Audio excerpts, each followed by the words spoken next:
अभी मरदूद नाहंजार इस मुल्क में आग लगाने वाली नाजिया इलाही नाम की कमबख्त, उसने हुजूर सरकार सल्लल्लाहु ताला अलैहि वसल्लम और अम्मी आयशा रज़ियल्लाहु ताला अन्हा की शान में गुस्ताखी की। इससे पहले नरसिम्हानंद जैसे आतंकवादी जो मुल्क की अखंडता एकता को तोड़ना चाहते हैं, उन्होंने ऐसे ऐसे बयान दिए हैं इस मुल्क के संविधान के खिलाफ, कॉन्स्टिट्यूशन के खिलाफ, बड़े बड़े लोगों के खिलाफ बयान दिए, लेकिन ना हुकूमत उनको गिरफ्तार करती है, ना ही ऐसे लोगों को जेल के अंदर डाला जाता है। ये अलमिया है कि नहीं है? एक अलमिया और बताऊं, many more challenges we are facing right now, many more challenges. पूरे आलम इस्लाम में देख लीजिए, पूरे वर्ल्ड में देख लीजिए, बहुत बड़े चैलेंजेस हैं हमारे सामने, लेकिन उनमें सबसे बड़ा चैलेंज है अपने जान के साथ अपने ईमान की हिफाजत करना। मानते हैं इस बात को? अच्छा, जान की ज्यादा कीमत है या ईमान की? जान बचाना ज्यादा जरूरी है या ईमान? करबला से क्या सबक मिलता है? यही तो कि जान चली जाए लेकिन हाथ से दामन मुस्तफा नहीं जाना चाहिए। दुनिया का मिशन ये है कि तुम्हारी बिल्डिंगें बन जाएं, घर बन जाएं, बिजनेस हो जाए, लेकिन इस कौम के सीने से हुजूर की मोहब्बत खत्म हो जाए। ये मिशन है उनका और यही वो कर रहे हैं। मालूम है आपको, कैमरे पे बोल रहा हूं मैं, और कुछ बातें ऐसी होती हैं जो ऑन कैमरा बोलने की नहीं होती। आप खुद समझदार हैं। You have very good thinking, you have very good mind, you have thinking power, you have speaking power, you can think what is right, what is wrong. आप सब समझ सकते हैं, सब देख सकते हैं, ज्यादा कुछ बताने की जरूरत नहीं है। मैंने बताया, बस एक बात बताऊंगा, एक बात बताऊंगा, अगर आपके दिल पे असर कर जाए तो एक बात बताऊंगा। करबला का जिक्र है तो एक बात सुन लीजिए। मालूम है इस वक्त पूरे हिंदुस्तान के अंदर सबसे ज्यादा जो चैलेंज का मामला है वो है फितने इर्तिदाद। हजरत, फितने इर्तिदाद समझते हैं? इर्तिदाद बोले तो किसी अपने मजहब इस्लाम को छोड़कर कोई दूसरा मजहब इख्तियार कर लेना। इसको क्या बोलते हैं? मुर्तद हो जाना, फिर जाना इस्लाम से। इसको क्या बोलते हैं? इर्तिदाद। ये बहुत तेजी के साथ फैल रहा है और पढ़े लिखे लोगों में भी, अनपढ़ों में भी, गरीबों में भी, हर तबके के लोग इसका शिकार हो रहे हैं। अब हमारी आंखें तरसती हैं कि सरकार मुफ्ती आजम हिंद जैसे रहनुमा नहीं है।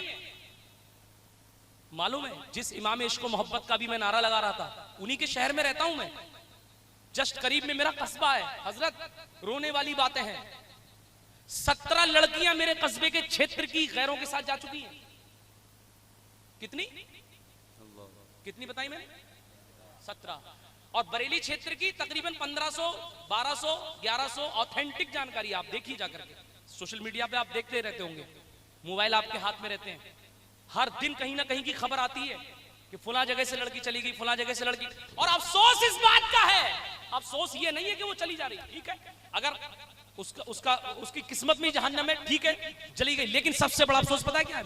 मेरे नजदीक सबसे बड़े अफसोस की बात यह है, वो ये कहती है कि मुझे अपने माँ बाप से खतरा है, इस्लाम से खतरा बताती है। ऑन कैमरा आके बोलती है कि मुझे इस्लाम से खतरा है, मेरी जान की हिफाजत की जाए। 20 साल मुसलमान के घर में रहने वाली लड़की, 20 साल मुसलमान के घर में रहने वाली लड़की किसी गैर के साथ चली जाती है और हम क्या कर रहे हैं? एंजॉय। जा क्यों रही है लड़कियां? इसका रीजन बता दूं। इसका रीजन ये है मोबाइल, एक रीजन। दूसरा रीजन है माँ बाप की गफलत। माँ बाप घर में जिम्मेदार हैं, अगर वो अपनी बच्ची पे नजर रखें तो ये फातिमा तो ज़हरा की कनीज़ें हैं, जान देना गवारा करेंगी, अपना ईमान देना गवारा नहीं करेंगी। बस आखिरी बातें सुन लीजिए, लेकिन रुके रहना है, क्योंकि मैं अपने दर्द दिल कहां बयान करूं? बताइए आप, किससे अपने दर्द दिल की बात कहूं? क्योंकि तुम्हारा मेरा एक रिश्ता है, ला इलाहा इल्लल्लाह। कोई रिश्तेदारी नहीं है तुम्हारी मेरी, लेकिन ये रिश्ता सबसे मजबूत रिश्ता है। कल कयामत के दिन मैं कह सकूंगा कि मैंने अपना फर्ज अदा करने की कोशिश की थी, अल्लाह इसको कबूल कर ले। बरेली शरीफ के हालात खराब है, पूरे मुल्क में एक फितना फैला हुआ है, लोग कन्वर्ट करने की कोशिश कर रहे हैं, लेकिन वाह रे इस्लाम की शहजादियां बहुत से ऐसे भी हैं कि जिन्होंने दौलत को लात मार दी है, हुकूमत को लात मार दी है और बड़े बड़े ओहदों को लात मार दी है, और दामन मुस्तफा को थाम करके दामन इस्लाम में आज भी मौजूद है, अल्हम्दुलिल्लाह। एक बात और बताइए जरा हजरत, माजरत के साथ, फिलिस्तीन के अंदर जुल्म हो रहा है ना, आज भी हो रहा है ना, घर तोड़े जा रहे हैं ना, सब कुछ हो रहा है, उनके घर तोड़ दिए, खंडर बना दिए, गजा पूरा तबाह कर दिया, हुआ नहीं? 70,000 से ज्यादा लोग शहीद हुए, आम जनता को मारा है। 17,000 बच्चे यतीम हुए मेरे दोस्त, 17,000 बच्चे। लेकिन मोबाइल चलाने वाले हैं आप लोग, एप्पल का बढ़िया मोबाइल चलाते हैं, सारी सोशल मीडिया प्लेटफॉर्म पे आप लोग मौजूद हैं। एक सवाल का जवाब दीजिए, और कोई माई का लाल नहीं बता सकता, यकीन के साथ कह रहा हूं मैं, एक भी फिलिस्तीन की लड़की, एक भी फिलिस्तीन की बहन किसी यहूदी के साथ भाग के नहीं गई है। हजरत सही कह रहा हूं, हजरत मेरी तायीद करेंगे। आपने देखा सोशल मीडिया पे कभी कोई खबर देखी कि कोई फिलिस्तीन की रहने वाली लड़की किसी यहूदी काफिर के साथ चली गई हो? कभी देखा आपने? आपने नहीं देखा होगा। वजह क्या है?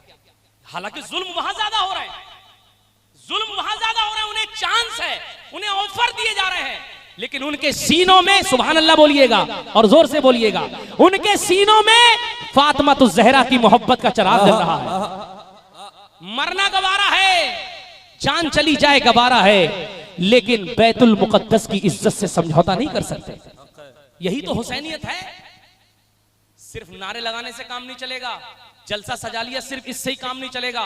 अभी मैं पूछ लूं, आपके पूरे इस क्षेत्र में 20 लाख, 10 लाख, 5 लाख मुसलमान होंगे, 5 लाख मुसलमान होंगे, तो 1 लाख लड़की होंगी।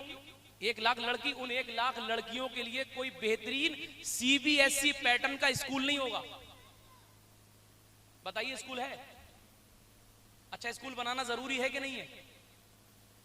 बड़े साइलेंट मूड में आ गए भाई, आपसे ही पूछ रहा हूं, स्कूल बनाना जरूरी है कि नहीं है? अस्पतालों की जरूरत हमें है कि नहीं है? तो जैसे जलसा कराने को जरूरत समझ रहे हैं हम लोग, जिस तरीके से मस्जिदें बनाना हमारे लिए ठीक है, अच्छा है, सवाब का काम है, आज के इस पुरफतन माहौल में गौर कर लीजिए, सब ठीक ठाक लोग रख रहे हैं, कोई कमजोर लोग नहीं बैठे यहाँ मेरे सामने, अल्लाह का फजल है, सबको अल्लाह ने नवाजा है। ये अहद करिए कि इस क्षेत्र में अल्लाह की दी हुई दौलत से अपनी बच्चियों के लिए, बच्चों के लिए बेहतरीन स्कूल बनाएंगे इंशाअल्लाह ताला। एक ही छत के नीचे हमारी बच्ची ला इलाहा इल्लल्लाह भी पढ़े, एक ही छत के नीचे मैथमेटिक्स भी पढ़े, फिजिक्स भी पढ़े, केमिस्ट्री भी पढ़े, क्या दिक्कत है? लेकिन सच ये है कि 40 साल पहले बनना चाहिए थे।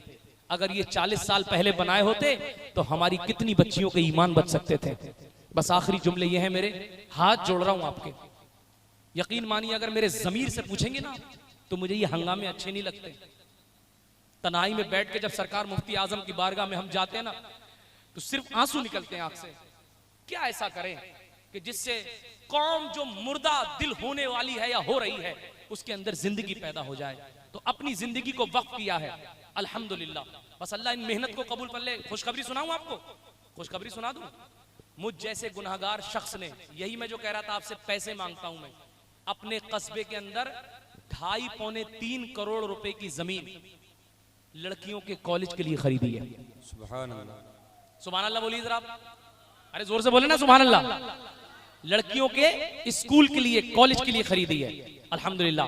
और एक खुशखबरी और सुना दूं, मुझ जैसे गुनाहगार को देख करके पूरे इंडिया में 25 से ज्यादा जगह लोग स्कूल बना रहे हैं।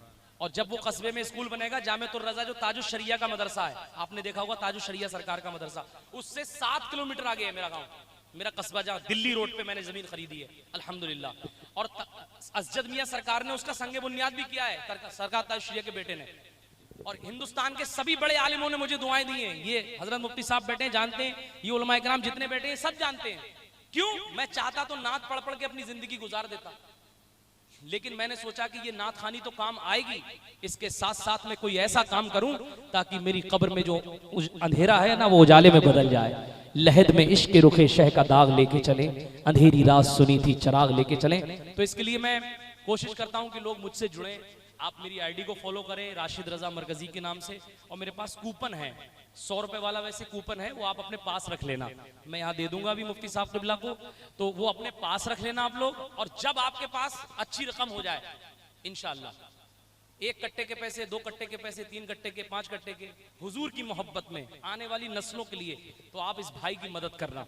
जैसे आप नात पढ़ने में नजराना दे रहे हैं, उससे कहीं ज्यादा उसमें देना। तो मैं खुश होऊंगा या ना हूं, मुझे आपने नजराना दिया, मैं खुश हूं या ना हूं, लेकिन मदीने के मुस्तफा उस काम से खुश हो जाएंगे इंशाअल्लाह। और हमें करनी है आकाए दो आलम की रजा जोई, वो अपने हो गए तो रहमते परवरदिगार अपनी। तो वो कूपन ले लेना, मुझे चंदा नहीं करना, अभी मैं उठा के आपसे चंदा करने लगूं तो इसमें जलसा आपका डिस्टर्ब हो जाएगा, आप लोग उठ के भाग जाएंगे। ऐसे ही बैठे रहें जैसे ख्वाजा गरीब नवाज के ऊंट बैठ गए थे। अरे सुभान अल्लाह कह दो ना भाई। नाराज हैं क्या मुझसे? नाराज हैं आप लोग ना? मैं आपके लिए दुआ करूंगा, आप माफ फरमाए मुझे। आप सब सलामत रहें, खुश रहें, अल्लाह खूब तरक्की बुलंदी अता फरमाए। हमारी जमात के अजीम स्कॉलर मिंबर पर मौजूद हैं, उनकी तकरीर सुनेंगे इंशाअल्लाह ताला। और अहद करें इंशाअल्लाह, बोले इंशाअल्लाह, इंशाअल्लाह स्कूल कॉलेज भी बनाएंगे इंशाअल्लाह। ये मेरा पैगाम है, आपके यहाँ पे रिकॉर्ड हुआ है, मैंने अपना पैगाम दिया, अल्लाह इसको कबूल फरमा ले। अस्तगफिरुल्लाह रब्बी मिन कुल्लि ज़ंबि व अतूबु इलैह। जरा अच्छे से कलमा शरीफ पढ़ लीजिए, ला इलाहा इल्लल्लाहु मुहम्मदुर रसूलुल्लाह सल्लल्लाहु तआला अलैहि वसल्लम। अस्सलामु अलैकुम व रहमतुल्लाहि।